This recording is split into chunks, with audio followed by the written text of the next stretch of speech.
but we also have it on this tab. Yeah. So, like you did this with the personal narrative, right? I don't know if you guys remember this. You guys remember a forum like this? Yes? Yes.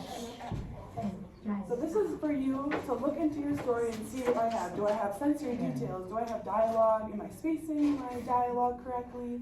What do I need? Sometimes we forget as we're writing, we're so in the process of it that we're like, oh shoot, we need more of this or we need more of that.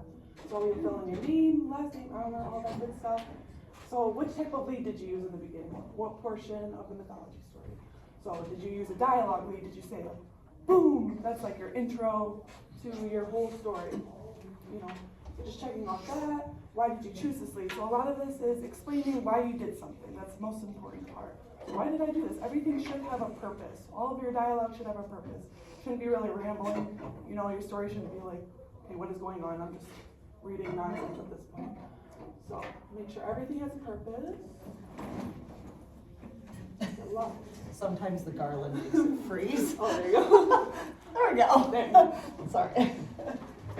And then what point of perspective did you use? Did you use first person so did you use a character speaking? And you're in like the character's mindset. So you're saying I, me, my, or third person. So you have a narrator telling the story. You know, so you'll click off that. Why did you choose that? Should have a reasoning, you know. I wanted to make it more interesting by using the character's point of view. I wanted to embody the character. Did you have a clear lesson at the end of your story or what you wrote at the beginning? So just make sure you have a lesson, you know. What was the lesson learned? As we know in myths, every story usually has a lesson or a moral that's taught. So if you need help with this, make sure you click and we'll help around. Did you include one of the Greek goddesses? So it's a myth story. You kind of need a Greek god in your story. So make sure you have at least one from that slideshow that we have posted with the missing posters. Right? Yeah. And which one did you use? Okay, clear. So that's just for us to check for you. And then do you explain the natural phenomenon? This is very important. I think most of you guys have it, but just making sure you're explaining something, whether it's tsunamis, earthquakes, volcanoes, something. Why are dogs four-legged? Some kind of crazy phenomenon. So what natural phenomenon did you explain in your story? Right there. Do you include symbols? So making sure you're including the symbol, like the chariot for Phaethon, or you know, Apollo is the sun. That's the symbol used. What symbols did you include? So it's a lot of just reading through your story, making sure you have all this. I'm sure most of you guys do. It's just a good checklist for you.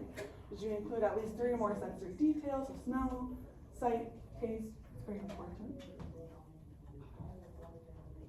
Figurative language like idioms or pow, bang, monkey.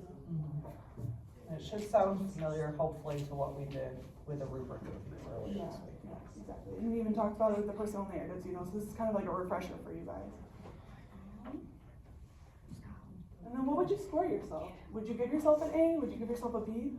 And then would you give yourself a C? And say, you know what, this is what I could work on. I fully believe you guys can fix this. So try to score yourself what you think, and then you have all the time today to work on it.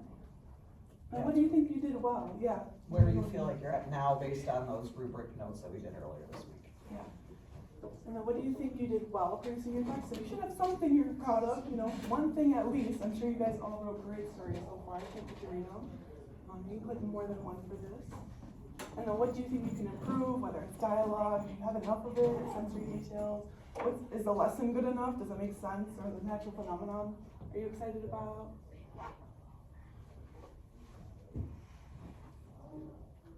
It won't go to next until, but I think you guys have the idea of going through this. The next section is just that use of language.